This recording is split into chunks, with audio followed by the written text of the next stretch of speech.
Class 12-এর ছাত্রছাত্রীদের physics ক্লাসরুমে স্বাগত জানাই। আমরা ছায়া পদার্থবিদ্যা বইয়ের তড়িৎ প্রবাহ এবং ওহমের সূত্র চ্যাপ্টারের এমসিকিউগুলো শুরু করেছিলাম এবং আজকে তার 4 নাম্বার ভিডিও। তো দেখে নেব আজকের ক্লাসের প্রথম এমসিকিউটা কি বলছে। তো শুরু করছি 30 নাম্বার এমসিকিউ দিয়ে। এখানে বলছে যে তড়িৎচালক বল বিশিষ্ট একটি তড়িৎ কোষের অভ্যন্তরীণ রোধ স্মল আর, কোষটি ক্যাপিটাল আর মানের একটি বহির রোধের সঙ্গে সংযুক্ত করা হলো। Small R very very less than capital R হলে আর রোধের প্রান্তীয় বিভব প্রভেদ কোন লেখটি দ্বারা প্রকাশ পায় বলে একটা গ্রাফিক্যাল রিপ্রেজেন্টেশন করা রয়েছে, যেখানে দেখতে পাচ্ছ যে ভি ভার্সেস আর একটা গ্রাফ টেনে দেওয়া রয়েছে। মানে ক্যাপিটাল আর হচ্ছে আমাদের বহিস্থ রোধ, তো বহিস্থ রোধ যদি আস্তে আস্তে বাড়তে থাকে, পরিবর্তনশীল হয়, তাহলে তার সঙ্গে বিভব প্রভেদের পরিবর্তন কেমন হবে, তো সেরকম একটা গ্রাফ টানা রয়েছে। তো 4টে গ্রাফ অ্যাকচুয়ালি দেওয়া রয়েছে, নিয়ে কোনটা সঠিক সেটা আমাদের বলতে হবে। তো দেখো অপশান 4টে অপশান দিয়েছে, যে ফার্স্ট অপশান বলছে 4, সেকেন্ড অপশান বলছে 1, থার্ড অপশান বলছে 2, আর লাস্ট অপশান বলছে 3। তাহলে কোন গ্রাফটা ম্যাচ করছে সেটা দেখতে হবে। তো ব্যাপারটা দেখে নেওয়া যাক যে কি হচ্ছে। এখানে একটা বহিস্থ রোধ যদি থাকে ক্যাপিটাল আর, তো তার সঙ্গে একটা ইএমএফ রয়েছে, একটা ব্যাটারি রয়েছে এবং একটা অভ্যন্তরীণ রোধ রয়েছে। আমরা অভ্যন্তরীণ রোধকে স্মল আর বলে লিখি আর ব্যাটারি ইএমএফকে আমরা ই বলে লিখি। তো এক্ষেত্রে আমরা জানি যে সমীকরণটা কেমন হতে পারে। যদি একটা আই কারেন্ট ফ্লো করে, তাহলে এখান দিয়ে যেটা হয় ই ইকুয়াল আমরা লিখতে পারি I into small R plus I into capital R, যেখানে আই আরটাকে আমরা বলছি লস্ট ভোল্ট, আর বাকি আই আর যেটা পড়ে রয়েছে সেটাকে আমরা ভি বলে থাকি। ভি মানে আর রোধের দুই প্রান্তের যে বিভব প্রভেদ, সেই বিভব প্রভেদটাকে আমরা ভি নাম দিচ্ছি। তো সমীকরণটা পেলাম কি E equal I R plus V. এবার দেখো এখানে প্রশ্নে বলেছে যে স্মল আর যদি very very less than capital R হয় তবে কোন লেখচিত্রটা প্রকাশ পাচ্ছে। তো একটুখানি ব্যাপারটা দেখতে হবে, যেটা যে গ্রাফ যেটা করা রয়েছে সেখানে দেখা যাচ্ছে যে একদম যদি শুরুর থেকে দেখো, একদম শুরুর পয়েন্টে কিন্তু ক্যাপিটাল আরটা 0 রয়েছে। তো ক্যাপিটাল আরকে 0 ধরে তোমরা যদি 4টে গ্রাফের মধ্যে তুলনা করতে চাও, তো সেখানে কি দেখা যাবে। দেখো আর যদি 0 থাকে তো সেখানে কিন্তু ভি আসার কোনো প্রশ্নই ওঠে না, ভি সেখানে থাকবেই না, কারণ আর তো 0, তাহলে ভোল্টেজটা কোথায় ফর্মেশন হবে।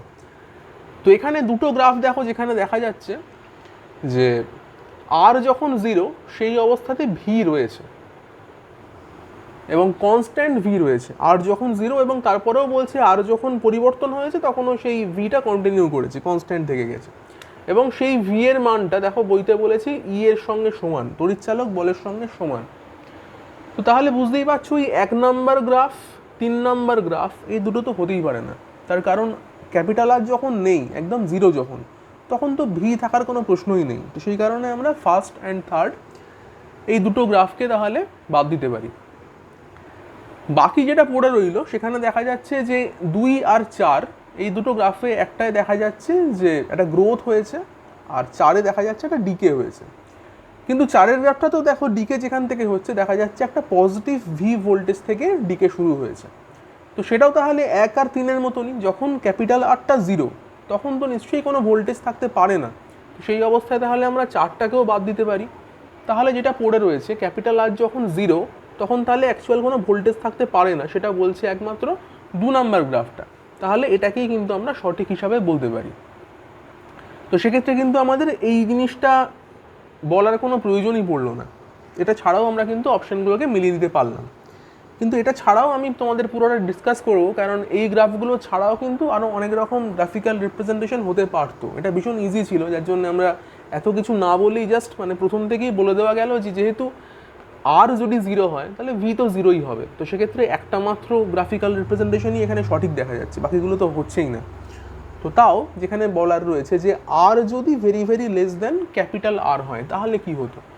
তো এখানে দেখো ক্যাপিটাল আর এর মানটা কি হয়েছে, আস্তে আস্তে বাড়তে শুরু করেছে। তো যত ক্যাপিটালের আর এর মানটা বাড়তে শুরু করবে তত তোমার কি হবে, ভি এর মানটা বাড়বে। কারণ ভি মানে কি হয়, ভি মানে হচ্ছে আই ইন্টু আর। তাহলে আর যদি বেড়ে যায় তাহলে নিশ্চয়ই ভি এর মানও বৃদ্ধি পাবে। এবং ভি এর মান বৃদ্ধি পেতে পেতে কত হতে পারে ম্যাক্সিমাম, ম্যাক্সিমাম হতে পারে ই এর সঙ্গে সমান। তার কারণ এখানে দেখতে পাচ্ছ স্মল আরটা very very less than capital R, মানে সেক্ষেত্রে আমরা কিন্তু যদি আর এর মানটা অনেক বেশি হয়ে যায় স্মল আরকে আমরা নেগলেক্ট করতে পারি। যদি স্মল আরকে নেগলেক্ট করি তখন আমরা এই আই আর টার্মটাকে না ধরলেও আমাদের চলে যায়, সেক্ষেত্রে কিন্তু ই ইকুয়াল ভি বলতে পারি যখন small R very very less than capital R. তাহলে আর এর মানটা বাড়তে বাড়তে এমন একটা জায়গায় যেতে পারে যে সময় দেখা যেতে পারে এবং ভি এবং ই এর মান সমান হয়ে যাচ্ছে। তো এটা দেখো শুধুমাত্র কিন্তু এই 2 নম্বর ইকুয়েশনেই বা 2 নম্বর যে গ্রাফটা রয়েছে সেই 2 নম্বর গ্রাফটাকেই রিপ্রেজেন্ট করছে। তাহলে আমরা এখান থেকে বলতে পারছি যে 2 নম্বর যে গ্রাফটা মানে আমাদের অপশন সি যেটা, সেটা হবে এখানে কারেক্ট আনসার। দেখে নেব পরবর্তী 32 নম্বর এমসিকিউটা কি বলছে। এখানে বলছে যে 100 ওহম রোধের একটি গ্যালভানোমিটারের সমান্তরালে 1 ওহম রোধের একটি শান্ট যুক্ত করা হলে মূল প্রবাহের কত অংশ গ্যালভানোমিটারের মধ্য দিয়ে যাবে বলে 4টে অপশন দেওয়া রয়েছে। আচ্ছা, তো দেখো এখানে একটা আমরা গ্যালভানোমিটার রেখেছি, তার সঙ্গে সমান্তরালে একটা শান্ট যুক্ত করেছি আর মূল প্রবাহকে আই বলে দেখিয়েছি। তো আমরা যেটা জানি যে ইকুয়েশন কি হয়, ইকুয়েশন হয় আই জি ইকুয়াল মূল প্রবাহ into shunt by shunt plus গ্যালভানোমিটারের রোধ। তো এখানে শান্টের রোধও দেওয়া ছিল, গ্যালভানোমিটারের রোধও দেওয়া ছিল। তো সেক্ষেত্রে দেখো আমরা যেটা লিখতে পারি I G by I equal 1 by 1 plus 100 equal, তাহলে আমরা করতে পারছি 1 বাই 101। তো এটাই তাহলে যেটা আমরা পেলাম সেটাই কিন্তু মূল প্রবাহের 1 বাই 101 অংশ আমরা বলতে পারছি গ্যালভানোমিটারের মধ্য দিয়ে যায়, এবং এটাকে কিন্তু শান্টের ক্ষমতাও বলে। তো দেখতে পাচ্ছ যে অপশন সি যেটা সেটা হচ্ছে 1 বাই 101, তাহলে সেটাই কিন্তু এখানে কারেক্ট হবে। দেখে নেব পরবর্তী 33 নম্বর অঙ্ক। এখানে বলছে যে আর রোধের একটি গ্যালভানোমিটার একটি বর্তনীতে যুক্ত আছে। বর্তনীর মূল প্রবাহ মাত্রা গ্যালভানোমিটারের সহনক্ষম প্রবাহ মাত্রার কে গুণ। গ্যালভানোমিটারের সঙ্গে সর্বোচ্চ যে রোধের শান্ট ব্যবহার করা যাবে তার মান কত বলে আবার 4টে অপশান দিয়েছে। তো যাই হোক, দেখো আমরা একটা ছবি এঁকে নিয়েছি, এখানে একটা সার্কিট এঁকেছি যেখানে দেখা যাচ্ছে যে গ্যালভানোমিটারের সঙ্গে একটা শান্ট লাগানো রয়েছে। যেরকম প্রশ্ন বলে দেওয়া হয়েছে গ্যালভানোমিটারের রোধটাকে আর ধরতে হবে, তাই জন্য আমরা জি ইকুয়াল আর বলে লিখেছি। বার করতে হবে শান্টের মান কত, এস কত। আচ্ছা, আর একটা জিনিস বলছে যে গ্যালভানোমিটারের সহনক্ষম প্রবাহ মাত্রার কে গুণ হচ্ছে মূল প্রবাহ। তার মানে কি দাঁড়াচ্ছে, আই হচ্ছে যেটা মূল প্রবাহ, সেটা গ্যালভানোমিটারের যে সহনক্ষম প্রবাহ মাত্রা মানে আইজি তার কে গুণ। এইটা প্রশ্নে বলে দিয়েছে, দিয়ে বার করতে হবে এস কত। আমরা যেটা করব, আমরা ফর্মুলা কি জানি, আই জি ইকুয়াল আমরা জানি I into S by S plus G, এই জিনিসটা হয়। তো এখানে দেখো জি এর মান বলেছে আর হবে, তো জিকে তাহলে আমরা কিন্তু জি না বলে আর বলে লিখবো, তাহলে জিকে আমরা লিখছি আর বলে। আচ্ছা, আইজিকে তাহলে কি লিখতে পারি, আইজিকে বা আইকে যে কোনো একটাকেই তুমি যদি এই টার্মে লেখো তাহলে আইকেই লিখছি আমি, আই জি ইকুয়াল আই এর জায়গায় বসাচ্ছি I G into K into S by S plus R. তাহলে এখান থেকে আইজি ক্যান্সেল হয়ে যায়, তাহলে কি পড়ে থাকছে, পড়ে থাকছে এই এস প্লাস আরটা উপরে উঠে যাবে এদিকে এস প্লাস আর, আর এদিকে হয়ে যাচ্ছে কে এস। আমাদের বার করতে হবে এস এর মান কত। তাহলে আমরা যদি এসটাকে এদিকে নিয়ে যাই তাহলে কি আসছে R equal K S minus S. তাহলে এখান থেকে এস কমন নিলে হচ্ছে কে মাইনাস ওয়ান, তাহলে এস কত আসছে R by K minus one. তাহলে এটাই হচ্ছে কিন্তু আমাদের যে প্রয়োজনীয় শান্ট সেই শান্টের মান। তো তাহলে এখানে অপশান দেখো যে 33 নম্বর এমসিকিউয়ে অপশান ডি যেটা রয়েছে আর বাই কে মাইনাস ওয়ান, তাহলে এটাই হচ্ছে সঠিক আনসার। পরবর্তী এমসিকিউ 35 নম্বর এমসিকিউ দেখব। 1.5 ভোল্ট তড়িৎচালক বল ও 2 ওহম অভ্যন্তরীণ রোধের দুটি কোষকে সমান্তরালে রেখে বহির্বর্তনীর 2 ওহম রোধের সঙ্গে যুক্ত করা হলো। বহির্বর্তনীতে প্রবাহ কত জিজ্ঞেস করছে। তো দেখে নাও সার্কিটটা যেভাবে এঁকেছি, দুটো ব্যাটারি সমান্তরাল সমবায়ে যুক্ত করা হয়েছে, তাদের অভ্যন্তরীণ রোধগুলোকে আমরা স্মল আর বলে দেখিয়েছি এবং তার সঙ্গে বহির্বর্তনীতে একটা ক্যাপিটাল আর রোধ রাখা রয়েছে। প্রশ্নে বলেছে দুটো ব্যাটারির তড়িৎচালক বল কি হচ্ছে ই ইকুয়াল 1.5 ভোল্ট, এবং অভ্যন্তরীণ রোধ যেগুলো স্মল আর বলে লিখেছি সেটা হচ্ছে 2 ওহম, এবং বহির্বর্তনী রোধ যেটা ক্যাপিটাল আর বলে লেখা রয়েছে সেটা হচ্ছে 2 ওহম। এগুলো প্রশ্নে বলে দিয়েছে। দিয়ে প্রশ্ন হচ্ছে যে বহির্বর্তনীতে যে কারেন্টটা ফ্লো করবে সেই কারেন্টের মান কত। তো আমরা জানি যে যখন কোষের সমান্তরাল সমবায় হয় তখন তড়িৎচালক বল যেটা হয় সেটা একটা মাত্র ই এর যা মান সেটাই হবে।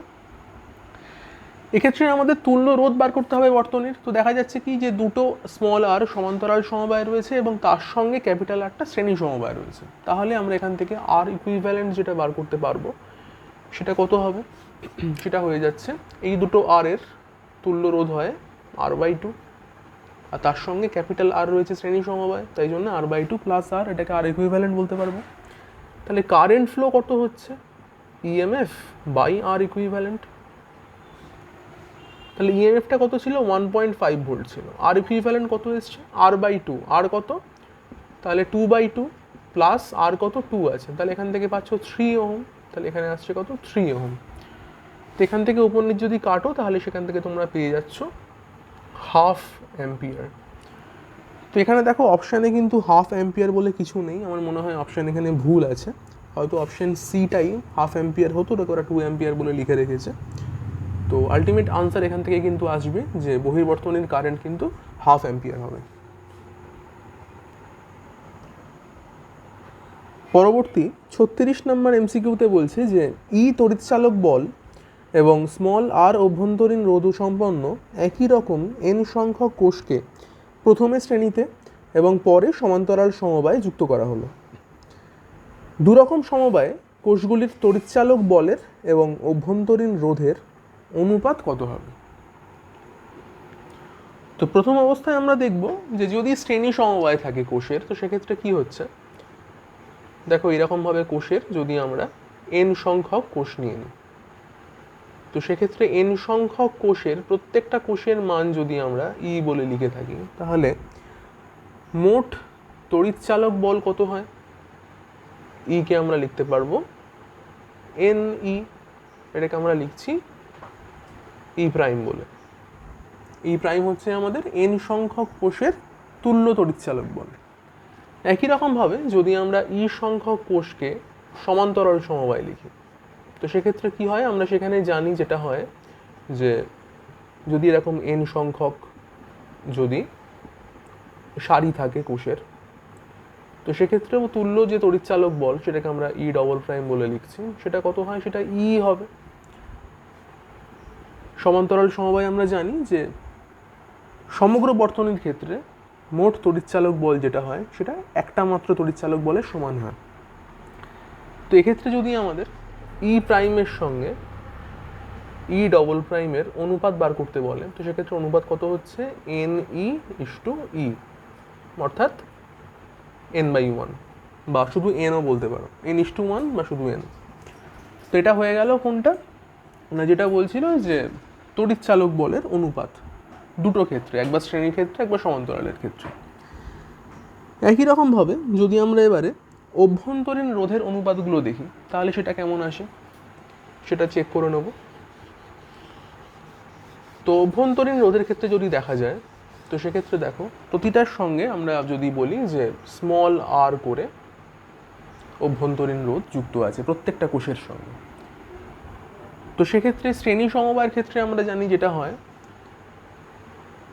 আর ইকুইভ্যালেন্ট প্রাইম বলে লিখছি, সেটা কত হবে তাহলে এন ইন্টু স্মল আর হয়ে যাওয়া উচিত, কারণ আর মানের রোধ এন বার যুক্ত আছে শ্রেণী সমবায়, তাহলে এন আর হচ্ছে আর ইকুইভ্যালেন্ট প্রাইম।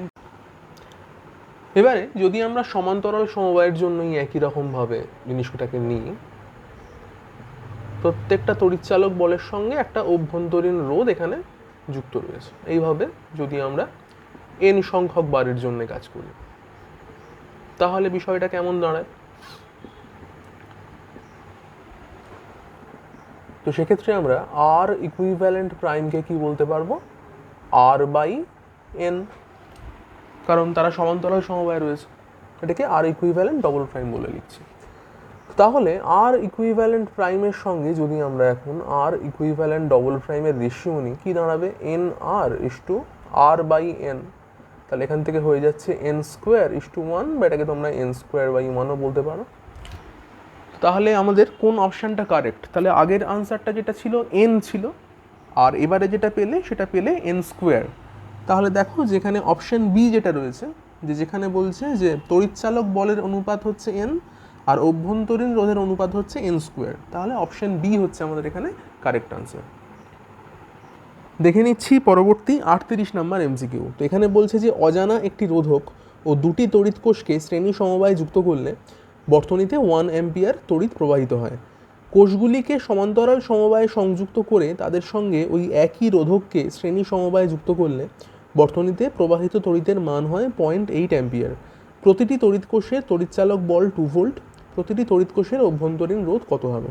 আচ্ছা, তো একটা একটা করে করি। প্রথমে যেটা বলেছে যে অজানা একটা রোধক তার সঙ্গে দুটো তড়িৎ কোষকে শ্রেণী সমবায়ে যুক্ত করেছে। তো কীভাবে করছি দেখো, দুটো কোষকে আমরা একটা অজানা রোধকের সঙ্গে শ্রেণী সমবায়ে যুক্ত করলাম। অজানা রোধকের মান আমরা আর বলে লিখছি। আচ্ছা, এবং তার ফলে দেখা যাচ্ছে যে কারেন্টটা যায় সেটা হচ্ছে 1 অ্যাম্পিয়ার, এবং কোষগুলোর তড়িৎচালক বল বলে দিয়েছিল প্রত্যেকটা কত? 2 ভোল্ট করে হবে।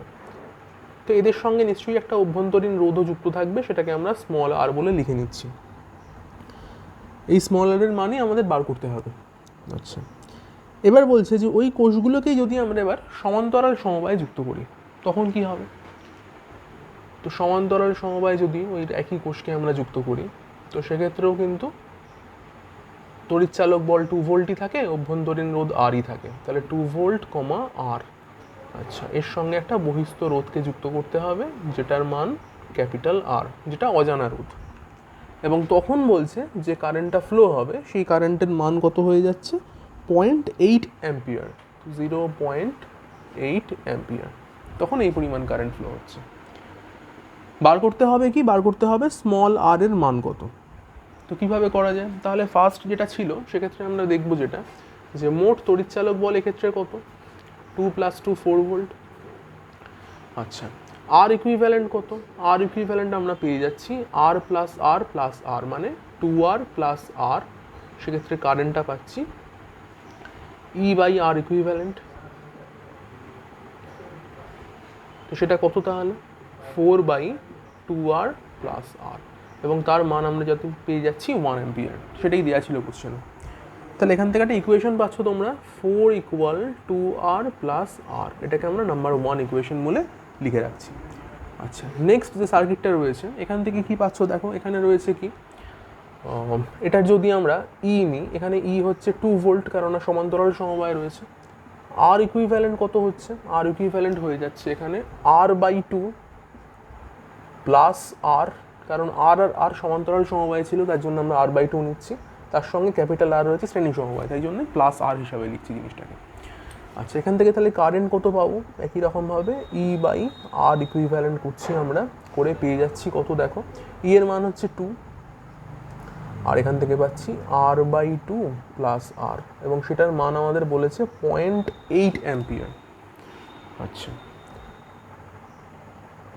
তাহলে এখান থেকে দেখো ইকুয়েশন কি পাচ্ছি আমরা, 2/0.8 = r/2 + r। এটাকে আমরা নাম্বার 2 ইকুয়েশন বলে লিখছি। এখন তাহলে আমরা যদি 1 নম্বর আর 2 নম্বর ইকুয়েশন সলভ করতে পারি তাহলেই আমরা এখান থেকে কিন্তু স্মল আর এর মান বার করে ফেলতে পারবো। তো যেটা করতে পারি আমরা নাম্বার 1 ইকুয়েশন থেকে নাম্বার 2 ইকুয়েশন আমরা বিয়োগ করে দিতে পারি। তো বিয়োগ করলে কি হবে, ক্যাপিটাল আর কিন্তু এখান থেকে তাহলে ক্যান্সেল হয়ে যাবে। তো তার আগে আমরা যেটা দেখব যে 2/0.8 যেটা ছিল তাহলে তার ভ্যালু কত হচ্ছে, তো সেটা আসছে দেখো 2.5। এটা ইকুয়াল r/2 + r। আচ্ছা, এবার তাহলে আমরা নাম্বার 1 থেকে নাম্বার 2 বিয়োগ করে দিচ্ছি। কত আসছে তাহলে? 4 - 2.5 = 2r - r/2। আর ক্যান্সেল হয়ে যাবে। আচ্ছা, তাহলে এখান থেকে কত পাচ্ছ? 4 থেকে যদি আড়াই বিয়োগ হয়ে যায় তাহলে কত পড়ে থাকে? 1.5 পড়ে থাকে। আচ্ছা, এখান থেকে কত পড়ে থাকছে 4R মাইনাস আর, মানে 3R/2 হচ্ছে। আচ্ছা 1.5 ইন্টু 2 করলে কত হয় 3 হয়, 3 ইকুয়াল 3R। তাহলে এখান থেকে পেয়ে যাচ্ছ স্মল আর এর মান কত হবে 1 ওহম হবে। তাহলে এখান থেকে পাওয়া যাচ্ছে আমাদের স্মল আর এর যে ভ্যালুটা সেটা হয়ে যাচ্ছে 1 ওহম। তাহলে দেখো আমাদের যে ফার্স্ট অপশন ছিল 38-এ, অপশন এ যেটা সেটা ছিল 1 ওহম, তাহলে সেটাই এখানে কারেক্ট আনসার হবে।